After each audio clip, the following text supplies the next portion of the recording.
The young boy sat under the old cherry tree, staring at the clouds drifting lazily across the sky. His eyes were empty, lost in the vastness above. The Zen master noticed this and quietly walked over to him, his footsteps soft against the earth. "Why do you look so far away, my child?" the master asked gently. The boy sighed.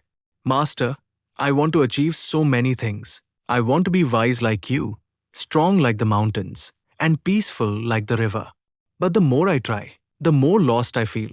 I don't know what to focus on." The master smiled, his eyes kind yet knowing. "Come," he said softly, "walk with me." They walked through the garden until they reached a small pond. The master picked up a smooth pebble and handed it to the boy. "Throw this stone into the water," he said. The boy obeyed.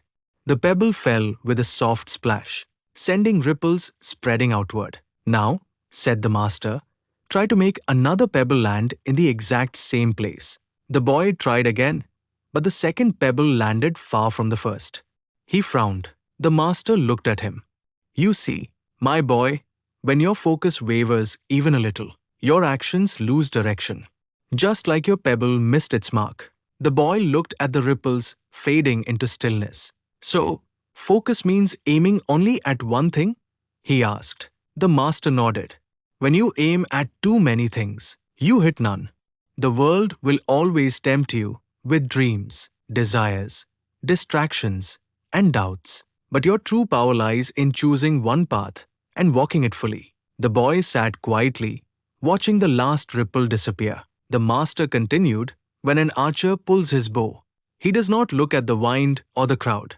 His eyes are fixed on the target. The bow, the arrow, even his breath, all move as one. That is focus." The boy closed his eyes, breathing deeply, as if trying to feel the stillness of that truth. After a long silence, the master said, "Come tomorrow at dawn with a ball filled to the brim with water. You must walk from the gate to the temple without spilling a drop." The boy nodded. The next morning, he returned as instructed.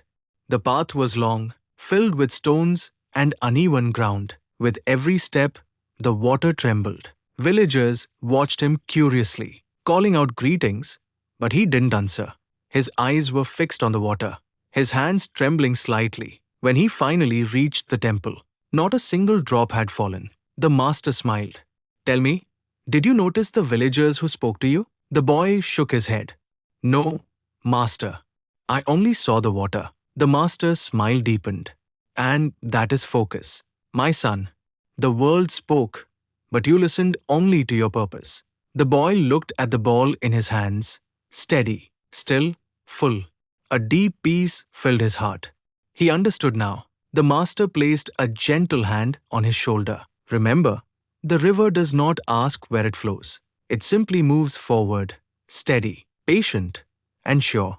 Let your life be like that river, focused, flowing, free." The boy bowed deeply.